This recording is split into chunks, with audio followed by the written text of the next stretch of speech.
Welcome to Daisy Service. Shalom teman-teman. Jadi sebelum kita mulai ibadah online hari ini akan ada beberapa pengumuman yang aku sampaikan. Yang pertama, buat teman-teman yang mungkin belum join Cool, boleh menghubungi nomor yang tertera di layar kalian.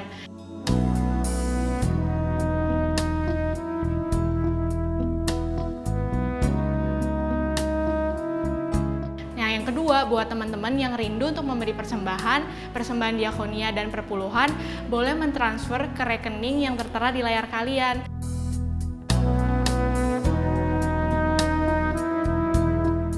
Nah, udah gak sabar kan teman-teman buat ikut ibadah online hari ini? So, see you at the service and God bless you. Hai, shalom teman-teman semua yang lagi ada di rumah ataupun yang lagi ada di perjalanan. Happy Sunday semuanya. Aku percaya kita semua berkumpul hari ini untuk ibadah online sama-sama, bukan hanya karena kita tuh tahu Tuhan kita baik, tapi karena kita tahu Dia Allah yang luar biasa dan kita rindu untuk menyembah Dia hari ini. Amin teman-teman. Nah itu, ayo sebelum kita mulai ibadah, kita sama-sama siapin hati kita. Yuk kita satu dalam doa. Tuhan Yesus, terima kasih Tuhan. Kami mengucap syukur Tuhan, kami mengucap syukur kalau kami boleh punya Allah seperti Engkau. Engkau Allah yang luar biasa dalam kehidupan kami Tuhan. Kami hanya bisa berterima kasih Tuhan buat setiap kebaikan yang Tuhan Yesus limpahkan buat setiap kami. Dan oleh karena itu Tuhan, hari ini Tuhan kami mau siapkan hati kami Tuhan. Kami mau naikkan ucapan syukur kami mau naikkan penyembahan kami di hadapan-Mu dengan sungguh-sungguh ya Bapa.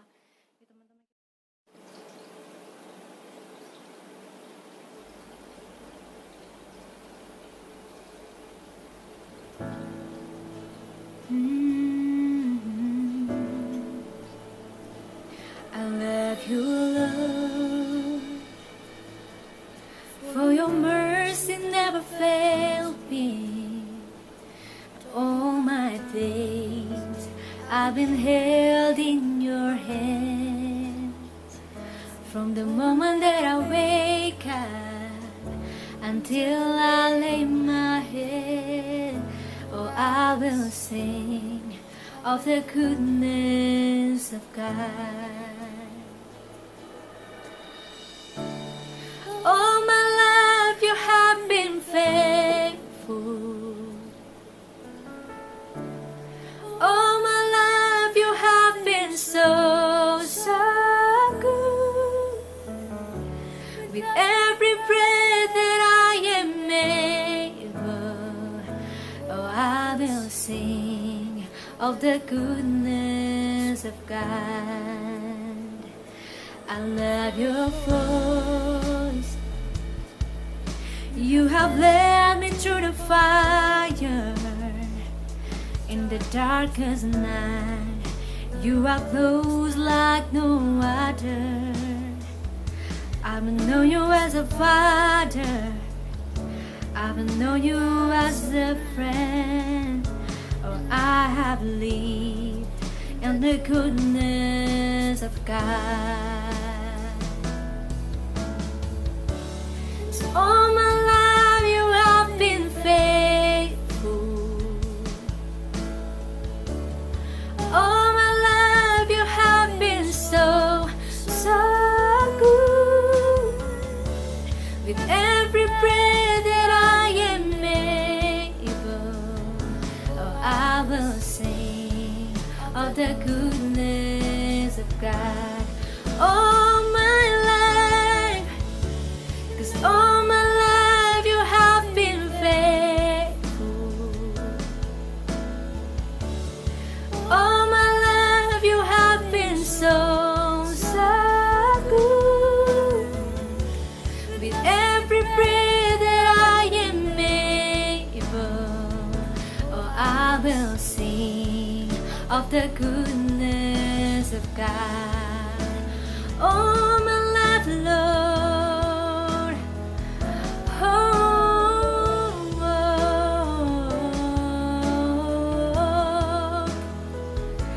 Kau terlalu baik Tuhan.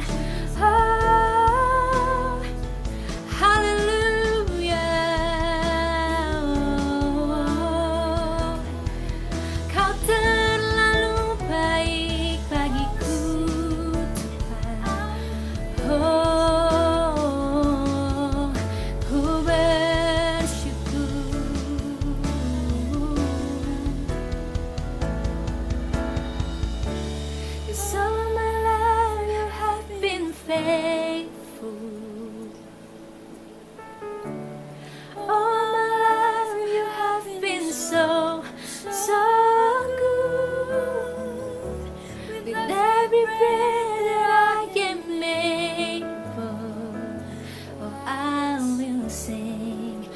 the goodness of God. Oh, I will sing of the goodness of God. Oh, I will sing of the goodness of God.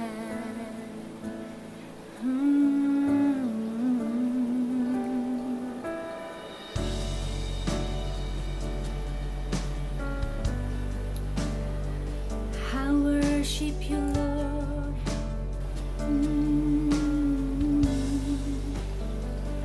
I need you more than yesterday. I need you more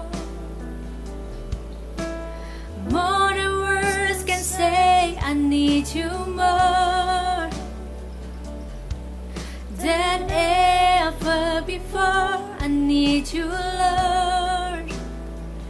I need you, Lord. I need you more than yesterday. I need you more than words can say. I need you more than ever before. I need you, Lord. I need you, Lord. More than the air I breathe, more than the song I see, more than the next heartbeat, more than anything. And Lord, as time goes by, I'll be by your side. 'Cause I never want to go back to my old life. I need you more than yesterday. I need you more than words can say. I need you more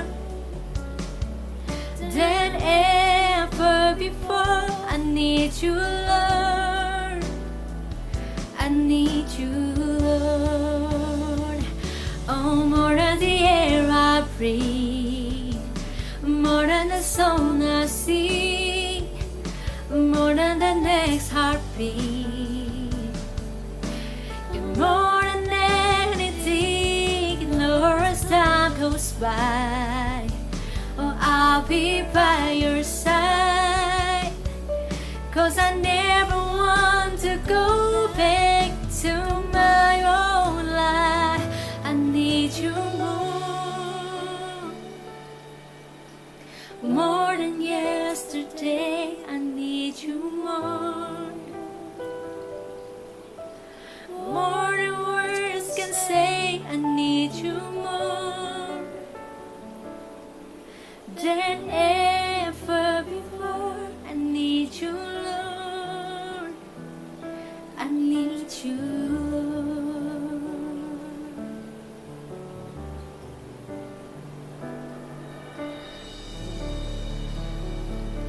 Bapak, terima kasih Tuhan Yesus. Terima kasih Tuhan buat setiap penyertaan-Mu dalam kehidupan kami Tuhan. Engkau Allah yang paling mengerti Tuhan apa yang kami perlu Tuhan, apa yang kami butuhkan. Terima kasih Tuhan sudah menjadi seorang Bapa Tuhan yang baik buat setiap kami Tuhan. Tuhan, kalau sebentar Tuhan kami rindu Tuhan untuk mendengar tentang Kau lebih lagi Tuhan Yesus. Biar Tuhan yang pakai Tuhan, hamba-Mu yang berbicara ya Tuhan. Biar apa yang disampaikan Tuhan boleh tertanam dalam hati dan pikiran kami, dan boleh kami lakukan Tuhan. Hanya dalam nama-Mu kami bersyukur. Haleluya, amin. Shalom teman-teman, senang sekali bisa bertemu dengan teman-teman lagi hari ini. Dan pada hari ini kita akan membahas sebuah tema yang berjudul Sudah menjadi seperti apa gereja? Ya, sudah menjadi seperti apa gereja? Nah, teman-teman pasti tahu bahwa gereja itu ada dua arti ya. Arti yang pertama dari gereja itu adalah kita. Kita adalah gereja, we are the church. Tetapi arti yang kedua dari gereja itu adalah koinonia atau eklesia, atau sebuah tempat di mana orang-orang percaya berkumpul dan bersama-sama menggenapi amanat agung Tuhan Yesus Kristus. Nah, teman-teman, ketika ada pertanyaan sudah menjadi seperti apa gereja, maka kita akan mulai melihat dari dua sisi ini. Dalam artian kita akan coba melihat sudah menjadi seperti apa kita sepanjang masa pandemik ini. Dan sudah menjadi seperti apa gereja kita di masa pandemik ini. Karena saya percaya banyak di antara teman-teman yang bukan cuma sekedar datang beribadah di gereja, tetapi juga menjadi pelayan-pelayan Tuhan di gereja. Jadi penting buat kita untuk sedikit memikirkan sudah menjadi seperti apa gereja saya sekarang. Selain daripada melihat sudah menjadi seperti apa diri kita sekarang. Nah, teman-teman, kalau teman-teman perhatikan gambar berikut, ya, ada sebuah gambar tentang satu ruang sekolah, ya, satu ruang kelas di sekolah, di mana anak-anaknya itu tidak terkontrol, ya, anak-anaknya itu mereka happy, ya, meja udah nggak jelas bentuknya, anak-anak naik ke atas meja karena gurunya nggak ada. Nah, teman-teman, saya pernah punya pengalaman waktu saya sekolah di SMP, ya, SMA juga, SD juga apalagi. Mungkin teman-teman pernah punya pengalaman di mana ketika guru keluar dari kelas, entah mau ke toilet, entah ada pertemuan, anak-anak tuh langsung happy mereka di kelas, ya. Mereka langsung atau langsung main, langsung lempar kertas, langsung jalan ke meja temennya. Karena mereka merasa bahwa gurunya nggak ada. Mereka senang gak ada yang ngawasin ketika mereka belajar. Mereka senang karena mereka gak harus lagi untuk mengikuti aturan-aturan yang ada. Mereka bisa happy seakan mereka di taman bermain. Nah, tanpa sadar ketika gereja mulai bergerak kepada ibadah online, kita tuh jadi kayak gitu. Karena kalau waktu kita ibadah onsite, kita kan kagak bisa, ya, kaki naikin ke atas kursi gitu, ya. Gak bisa. Kita juga nggak bisa sementara ibadah onsite, jalan-jalan dulu kanan kiri, ngambil dulu misalnya minuman di kulkas, atau sementara kita menyaksikan ibadah online, kita sambil tidur-tiduran di kursi, nggak bisa, saudara. Tapi ketika kita ada di rumah, we can do anything tanpa ada yang ngawasin, ya, tanpa ada yang negur. Nah, ada sisi baik dari ibadah online yang tentu saja teman-teman pasti sudah mencari tahu, sudah belajar. Tapi sisi negatif dari ibadah online adalah ini. Kita menjadi seperti anak-anak yang ketika gurunya tidak ada, mulai menunjukkan, ya, semua behavior yang saya suka karena nggak dikontrol. Saya suka karena nggak diperhatikan. Saya suka karena nggak diatur. Saya suka karena nggak ada yang suruh saya untuk A atau untuk B. Saya suka karena saya bisa ibadah suka-suka saya. Saya senang ibadah kayak gini. Karena saya bisa mempercepat waktu khotbah, memperlambat waktu khotbah, bisa men-skip waktu penyembahan. Saya suka ibadah seperti ini. Dan tanpa sadar, kita mulai berubah. Atau mungkin kata berubah nggak tepat. Mungkin kita mulai menyadari the true nature of ourselves. Kita mulai sadar bahwa ternyata selama ini saya jadi orang Kristen yang cuma memodifikasi behavior saya. Kalau dalam terjemahan bahasa Inggrisnya, orang-orang di luar negeri selalu bilang behavior modification.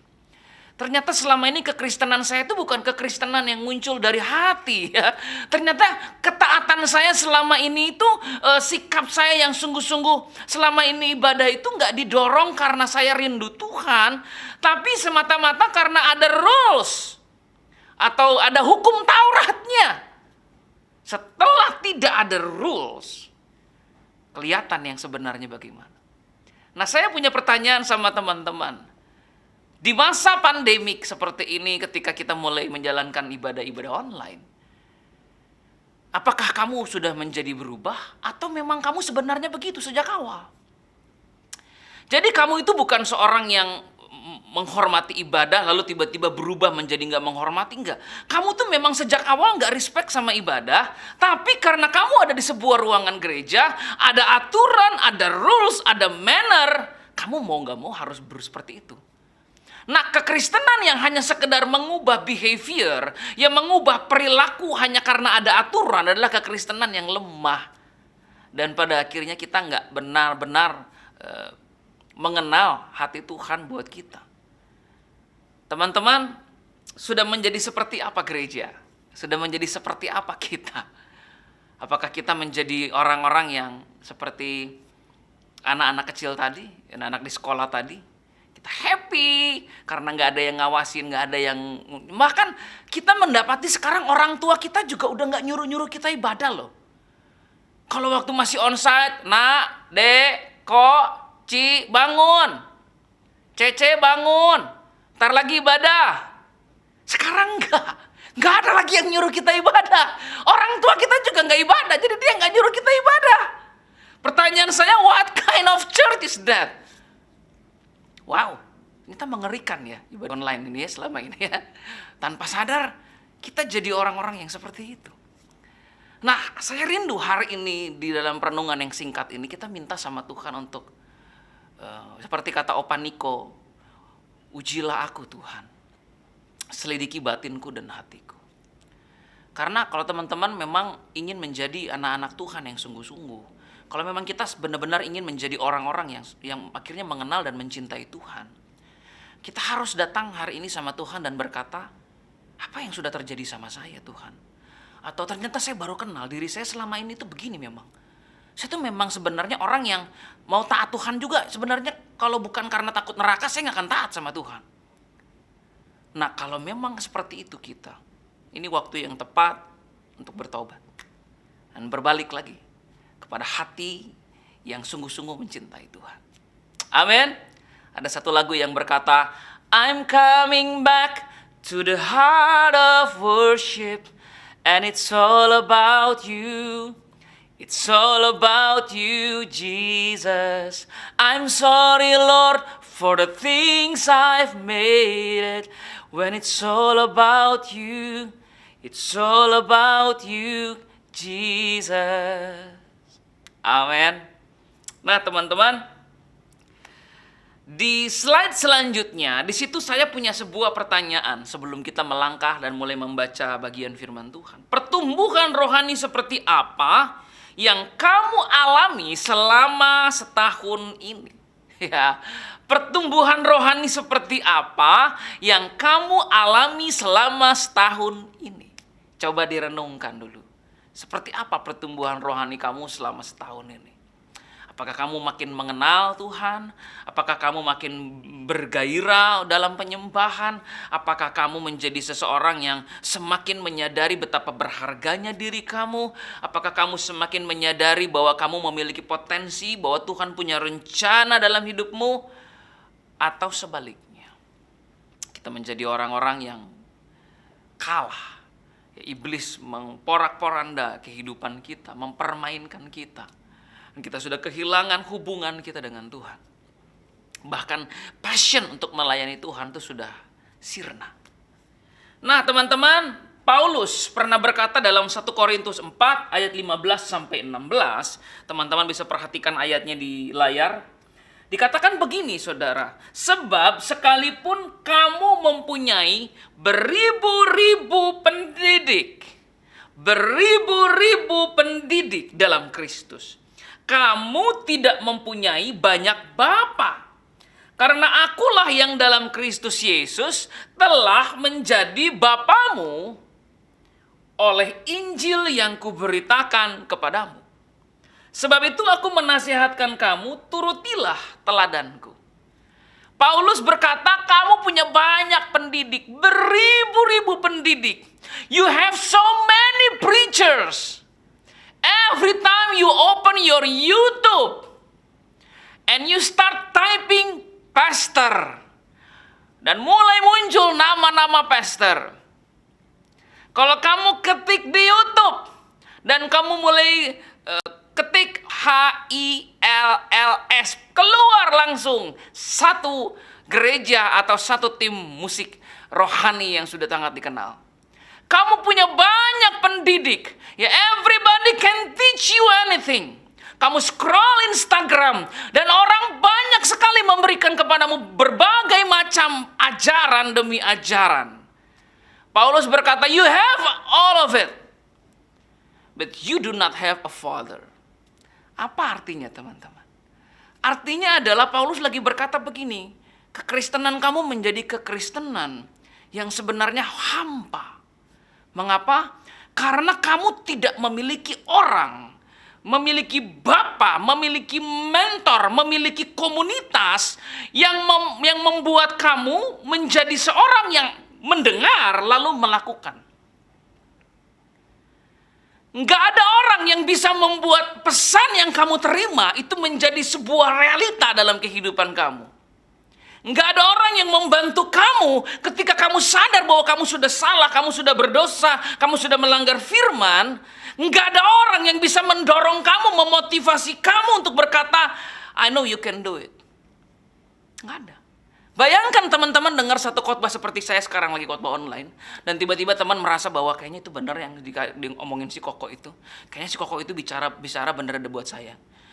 Tapi sesudah itu informasi yang kamu terima lenyap begitu saja. Kenapa teman-teman?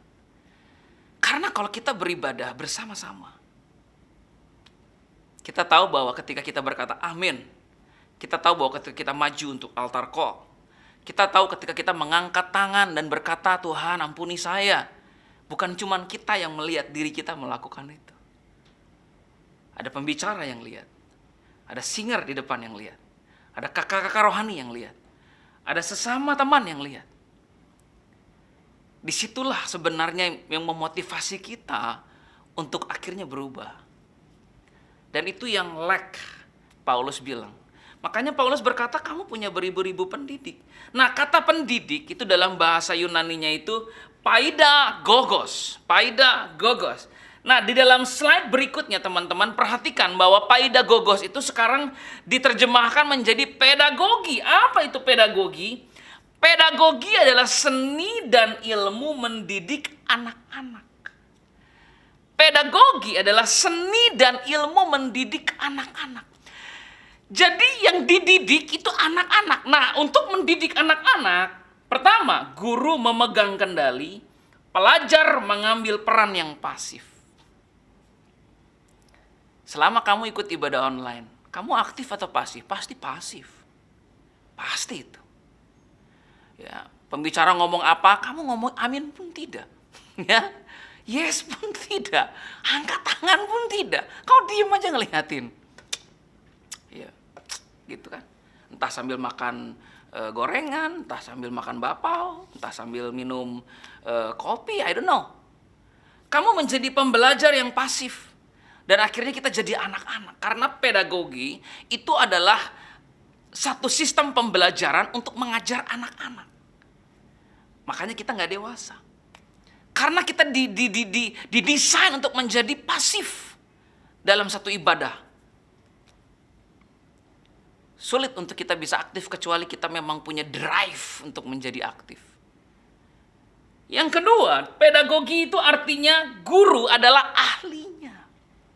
Teman-teman, kalau teman-teman nonton sesemua yang sifatnya online, ibadah online, pengkhotbah online, yang teman-teman tahu adalah ini orang ahli, udah titik.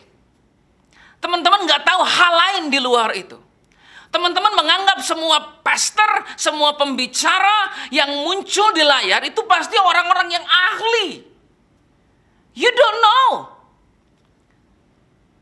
Yang sebenarnya gimana? Tapi kalau teman-teman punya Bapa, teman-teman akan mengenali seseorang bukan cuma dari cara dia khotbah, pesan yang dia khotbahkan, tapi hidup yang dia tunjukkan. Nah itu yang nggak bisa kita lihat secara online. Ya kita cuma bisa lihat pembicara, wih keren banget pembicaranya ya. Minggu lalu dia pakai sneaker harga 50 juta, wih minggu sekarang dia pakai jaket kulit harga 80 juta, wih keren banget pembicaranya. Paling cuma gitu. Atau kita mungkin cuma lihat pembicaranya di mimbar bilang saya mengasihi istri saya, ya istri saya adalah seorang yang sangat mensupport saya. Padahal istrinya membatin menikah sama dia. Dia menganggap biasa-biasa saja, istrinya sebenarnya menderita. Who knows? Nah itu yang Paulus katakan. Kamu punya banyak pendidik, gak punya banyak bapak. Nah saya punya pertanyaan sama teman-teman. Puas gak kita dengan ibadah kayak gitu? Puas gak sih kita mengenal orang dari jauh?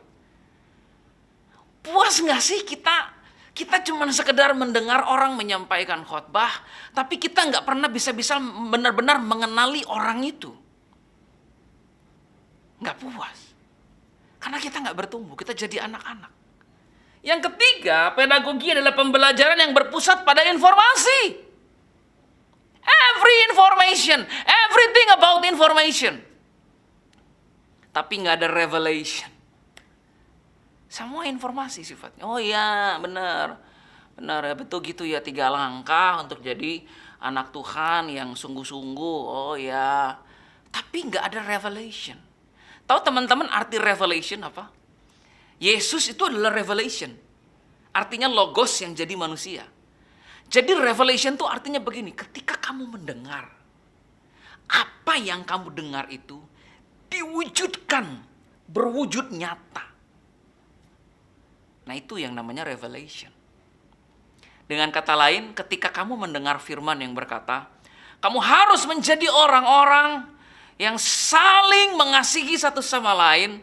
Kamu lihat revelationnya lewat orang sekeliling. Karena kamu dikasihi oleh orang itu. Kamu belajar mengasihi orang itu. Itu revelation. Kalau enggak cuma logos.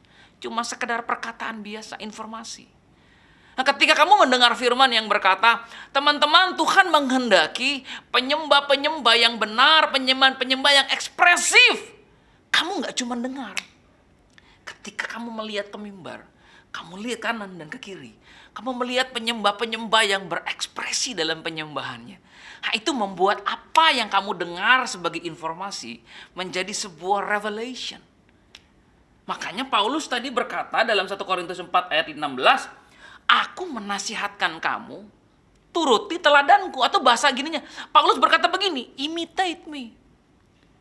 Seakan-akan Paulus berkata begini, waktu kamu mendengar banyak pengajaran dari orang-orang, pendidik-pendidik, kamu harus lihat buktinya lewat aku. Apa yang kamu dengar dari mereka? Lihat revelationnya dalam aku. Apa yang kamu dengar dari mereka? Lihat perwujudannya lewat hidup aku. Maksud Paulus gitu. Amin. Jadi ketika kita cuma sekedar melihat dari jauh, mendengar dari jauh, dan kita mendapati orang-orang yang kita lihat di layar nggak bisa kita jangkau, kita menjadi orang-orang yang nggak benar-benar bertumbuh. Yang terakhir, pedagogi itu artinya motivasinya bersifat eksternal karena ketakutan akan konsekuensi negatif. Jadi kita diajar ya, untuk menjadi orang-orang yang pasif dan melakukan segala sesuatu hanya karena takut. Bisa nggak pedagogi ini terjadi juga ketika di gereja atau ibadah onsite? Bisa. Seperti yang tadi saya bilang. Ada orang-orang yang datang beribadah nggak lagi didorong karena kerinduan dan rasa hormat akan Tuhan, tapi karena takut. Takut karena peraturan. Tapi Tuhan mau kita dibebaskan hari-hari ini untuk kita akhirnya mulai menyadari bahwa kita bisa menyembah Tuhan dengan hati yang sungguh-sungguh mengasihi Dia. Mungkin ada teman-teman yang bilang begini, ya kalau misalkan ibadah onsite atau ibadah di gereja atau kita mulai bersekutu lagi juga orang bisa tetap ibadah nggak sungguh-sungguh, apa bedanya kan dengan ibadah online sama nggak sungguh-sungguh? Ya lebih baik kalau gitu ya kita tetap aja ibadah online aja. Nggak usah ibadah kita ketemuan, kita kumpul lagi, kita sharing lagi, ya nggak usah seperti itu, toh sama aja. Nah pernyataan itu tuh sama seperti begini loh teman-teman. Kalau ada orang yang sakit datang ke dokter terus mati juga, lebih baik kagak usah ke dokter dong ya. Mati juga. Iya kan? Itu kan teman-teman mengeneralisir sesuatu dengan alasan supaya dengan cara begitu kita bisa tetap mempertahankan pembenaran diri sendiri. Ya Pak kan kalau dokter juga ada yang mati kan? Ada. Ada nggak yang nggak bisa diselamatin sama dokter? Ada. Ada yang ke dokter nggak sembuh? Ada. Ya kalau gitu kamu nggak usah ke dokter. Gitu. Kan enggak. Kan kita tetap kalau sakit kita akan ke dokter. Karena kita tahu kita nggak boleh mengeneralisir sesuatu hanya karena ada hal-hal yang negatif terjadi. Sama. Ibadah di gereja, ibadah secara onsite, ibadah kita kumpul bersama itu memang tidak sempurna. But it's better in many ways. Seperti Paulus bilang. You have so many preachers. You don't have a father. Kamu nggak punya bapak. Nah teman-teman, di dalam slide selanjutnya saya ingin mengajak teman-teman membaca terjemahan lain dari ayat ini. Dikatakan begini oleh Paulus, sebab sekalipun kamu mempunyai beribu-ribu pendidik di dalam Kristus, kamu tidak mempunyai banyak bapa. Dalam terjemahan lain dikatakan begini, for although you could have countless babysitter in Christ, telling you what you are doing wrong, you don't have many fathers who correct you in love. Jadi dikatakan dalam terjemahan Indonesianya, karena sekalipun kamu punya banyak pengasuh, babysitter diterjemahkannya. Pendidik itu diterjemahkan babysitter. Kamu nggak punya bapak. Nah, teman-teman, apa yang terjadi sama kita sekarang? Apakah sementara kita ibadah online, kita di babysit? Kita lihat, kita dengar orang nyanyi, nyembah, kita cuma sekedar duduk, menikmati. Seperti babysitter. Kita dilayani, nggak ada sacrifice, nggak ada pengorbanan. Saya baru belajar bahwa ketika saya memberi persembahan, ketika saya ibadah, saya memberi persembahan. Itu mengajari saya sesuatu. Apa yang saya pelajari? Pertama, untuk menghargai segala sesuatu yang berasal dari Tuhan. Saya waktu muda diajarin sama mentor saya begini waktu itu. Joseph, setiap kali kamu mendengar ada seorang hamba Tuhan berkhotbah dan khotbahnya itu benar-benar memberkati kamu.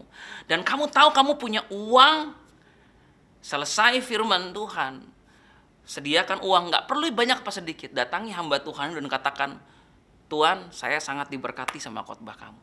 Pastor, saya sangat diberkati dengan khotbah kamu. Saya mau memberkati kamu. Nah, saya berapa kali lakuin itu loh. Kalau ada yang ke rumah doa, pembicara-pembicara, saya sama istri bilang, kita berkati hamba Tuhan ini ya, karena firmannya luar biasa. Nah, kenapa saya lakuin itu? Padahal kan dia nyampein firman juga free. Ya, by grace. Tapi saya belajar melakukan itu supaya saya bisa menghargai segala sesuatu yang saya terima dari Tuhan. Nah, ketika kita mulai beribadah secara online, kita nggak lagi diajar menghargai segala sesuatu yang kita terima dari Tuhan. Kita anggap itu murahan. Makanya kita nggak respect dengan semua pesan yang disampaikan. Nggak heran setahun ini kita nggak karu-karuan jadinya. Secara pribadi, setiap kali saya menabur, saya memberi nggak banyak, tapi saya menabur memberi respon terhadap firman. Mentalitas saya dibangun untuk senantiasa menghargai segala sesuatu yang berasal dari Tuhan. Amin. Nah teman-teman, saya ingin membawa kita lihat slide selanjutnya. Dikatakan begini. Di ayat 1 ya, dari 1 Korintus pasal 4 ayat 1 dan 2 dikatakan, demikianlah hendaknya orang memandang kami sebagai hamba-hamba Kristus yang kepadanya dipercayakan rahasia Allah. Yang akhirnya dituntut dari pelayan-pelayan yang demikian ialah bahwa mereka ternyata dapat dipercayai. Ini masih di perikop yang sama. Tadi kan kita baca ayat 15 16. Kita baca dulu ayat 1 ayat 2-nya. Nah, ternyata alasan kenapa Paulus berkata kamu punya banyak pengajar, kamu punya banyak pendidik, kamu punya banyak babysitter tapi kamu nggak punya bapak. Alasan Paulus berkata begitu adalah karena Paulus melihat orang-orang yang tidak dapat dipercaya. Kalau dalam terjemahan bahasa Inggris, the most important quality of one entrusted with such secrets is that they are faithful and trustworthy. Kalau kita sendiri, sulit untuk kita menjadi orang yang trustworthy. Ya, trustworthy susah. Karena apa? Karena kita nggak dipercaya sesuatu, ya kita nggak mempercayakan sesuatu sama orang.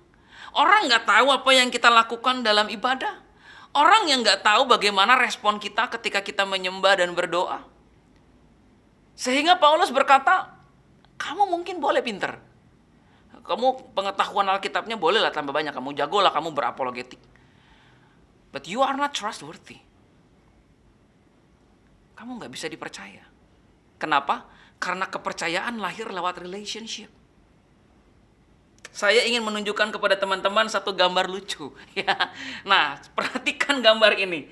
Ibadah raya Minggu via Zoom with PS Jesus Christ. Ya. Nah, di gambar ini ada satu ibadah Zoom di mana Yesus menjadi pembicaranya hari itu. Makanya judulnya ibadah raya Minggu via Zoom with PS Jesus Christ.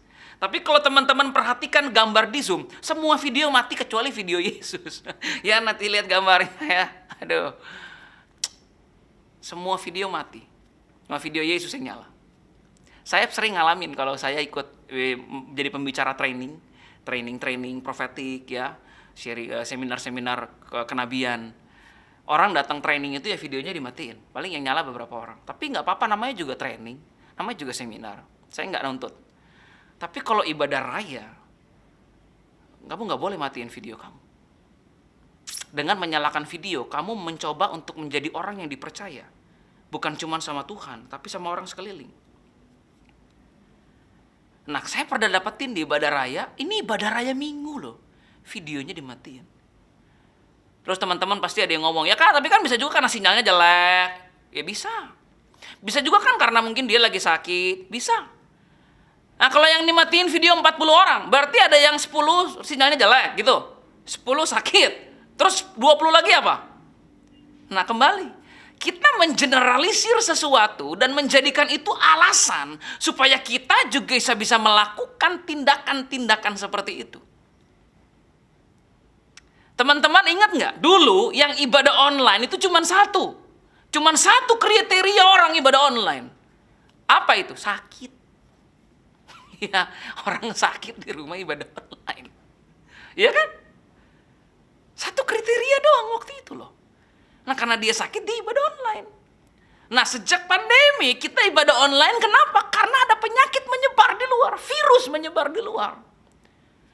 Tanpa sadar, virus itu tidak hanya sekedar menyebar di luar. Virus itu menyebar masuk ke dalam ibadah-ibadah kita. Di mana?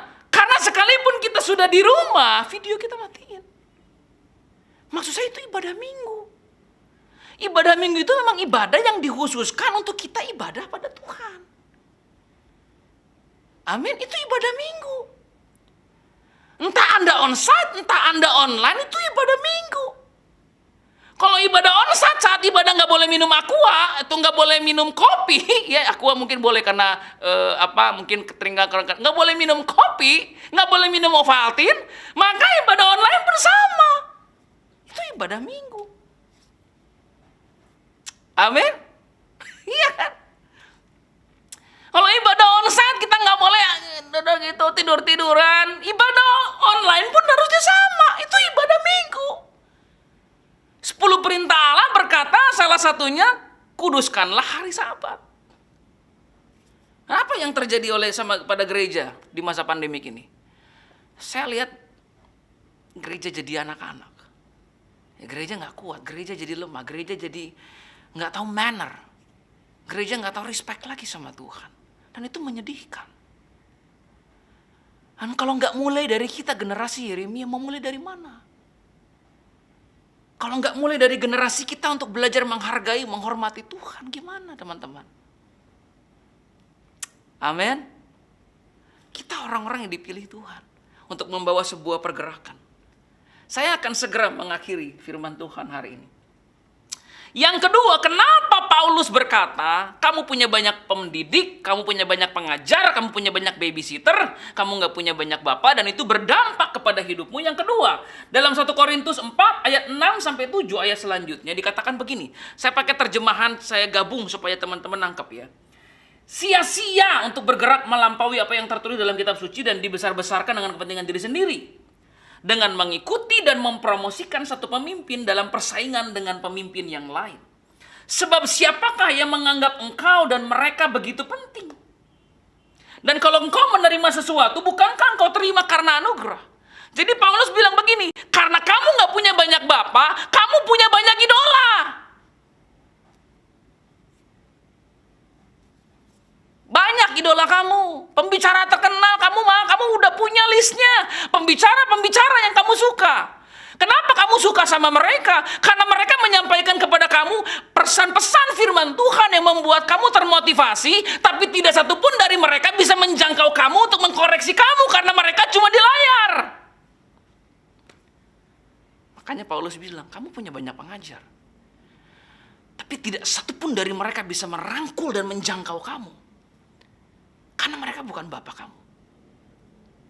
Ya? Iya. Saya suka pembicara-pembicara online. Karena mereka ketika membuat saya ditegur, karena mereka membuat saya merasa tertempelak, ya itu cuma itu yang bisa mereka lakukan. Tapi seorang Bapa yang real, yang nyata, yang hadir, seorang pemimpin yang hadir di tengah-tengah hidup kita, itu nggak bisa digantikan oleh apapun. Teman-teman, khotbah saya hari ini untuk membuat kita sadar bahwa sekalipun teman-teman masih memilih untuk ibadah online, do it with respect. Lakukan dengan sungguh-sungguh. Lakukan dengan cinta pada Tuhan. Tapi ketika ada waktunya untuk teman-teman bisa beribadah onsite, do not hesitate to do it. Jangan ragu untuk lakukan itu. Apalagi kalau kamu sudah dapat ujian dari orang tua, ya kamu juga sudah, maaf tanda kutip, kamu juga udah jalan ke mall, udah kongko-kongko sama teman-teman kamu di warung-warung kopi. Saya pikir aneh kalau kamu nggak ke gereja. Itu hal paling aneh yang bisa terjadi dalam kehidupan kamu sebagai anak Tuhan. So, teman-teman, slide selanjutnya, ya 2 slide terakhir, saya cuma mau teman-teman baca ini. Paulus berkata begini, "Ya, kami bodoh oleh karena Kristus, kamu itu arif dalam Kristus. Kami lemah, kamu kuat, kamu mulia, kami hina. Sampai pada saat ini kami lapar, haus, telanjang, dipukul, dan hidup mengembara. Kami melakukan pekerjaan tangan yang berat. Kalau kami dimaki, kami memberkati. Kalau kami dianiaya, kami sabar. Kalau kami difitnah, kami tetap menjawab dengan ramah. Kami telah menjadi sama dengan sampah dunia, sama dengan kotoran dari segala sesuatu sampai pada saat ini." Paulus ngomong begitu. Paulus bilang, kami udah kayak sampah ini, udah kayak kotoran di dunia ini. Kenapa? Karena itu lambang dari pengorbanan. Tahu nggak teman-teman, selama kita ibadah online, saya mau tanya, apakah kita udah punya mezbah tanpa pengorbanan? Makanya nggak ada apinya. Kalau kita ingat kisah tentang Elia, ketika dia mempersembahkan mezbah, dia mempersembahkan korban di atas mezbah itu, api turun dari langit. Alasan di dalam roh dan di dalam hatimu, di dalam jiwamu, tidak lagi ada api yang menyala adalah karena nggak ada korban. No more sacrifice that you make. Teman-teman, kalau pelayanan udah jadi rutinitas, nggak ada pengorbanan lagi, nggak akan ada api. Justru kalau pelayanan penuh pengorbanan, itu yang membuat api Roh Kudus menyala dalam kita. Amin. Ya, jadi apa sih bahannya supaya kita tetap jadi orang yang menyala-nyala buat Tuhan, orang yang bergairah buat Tuhan? Ya kamu harus senantiasa mempersembahkan korban buat Tuhan. Karena korban di mezbah adalah syarat untuk api Tuhan turun. Jadi kalau kamu melayani lalu kamu mengalami tantangan, kamu mengalami proses, kamu mengalami banyak pembentukan, kamu harus mengorbankan hal-hal yang berharga dalam hidup kamu untuk Tuhan, itu adalah syaratnya. Dan kamu akan merasa api Roh Kudus menyala dalam kamu. Amin. Nah, pertanyaannya, sudah menjadi seperti apa gereja? Sudah menjadi seperti apa kita sekarang? Nah, sudah menjadi seperti apa ibadah online yang kita ikuti sekarang? Saya berdoa hari ini supaya sementara firman Tuhan disampaikan, kita menjadi orang-orang yang kembali berseru dalam hati kita, Lord, I want the real thing. Aku mau hal yang real. Aku mau hal yang benar-benar gak cuma sekedar mengentertain aku, tapi aku ingin mengalami Tuhan dengan sungguh-sungguh. Amin. Mari kita berdoa teman-teman. Tuhan Yesus, pada hari ini aku berdoa, biarlah api Pentakosta yang ketiga, api Roh Kudus, api pemurnian, api penyucian, api kegerakan itu membakar hati kami kembali. Agar kami menjadi orang-orang yang bergerak dengan roh Elia, yang membuat hati bapak-bapak berbalik kepada anak-anaknya, dan hati anak-anak berbalik kepada bapak-bapaknya. Agar kami menjadi orang-orang seperti Elia, yang bergerak dengan spirit yang luar biasa. Agar kami menjadi orang-orang seperti Elia, yang mempersembahkan korban agar api Tuhan turun. Kami percaya Engkau punya rencana yang dahsyat bagi pelayanan generasi muda ini Tuhan. Engkau punya rencana yang dahsyat bagi setiap kami. Karena itu urapi kami Tuhan, dengan urapan yang baru. Kami mau untuk bangkit kembali dan meresponi rencana Tuhan dalam hidup kami. Di dalam nama Tuhan Yesus Kristus, kita sama-sama katakan amin. Tuhan Yesus memberkati teman-teman semua. Shalom. Terima kasih udah mengikuti ibadah online hari ini. So buat teman-teman yang belum follow IG kita, bisa langsung di follow @gmcc.tac, dan jangan lupa untuk cek konten kita di YouTube @gmcc. See you di ibadah online selanjutnya. God bless you.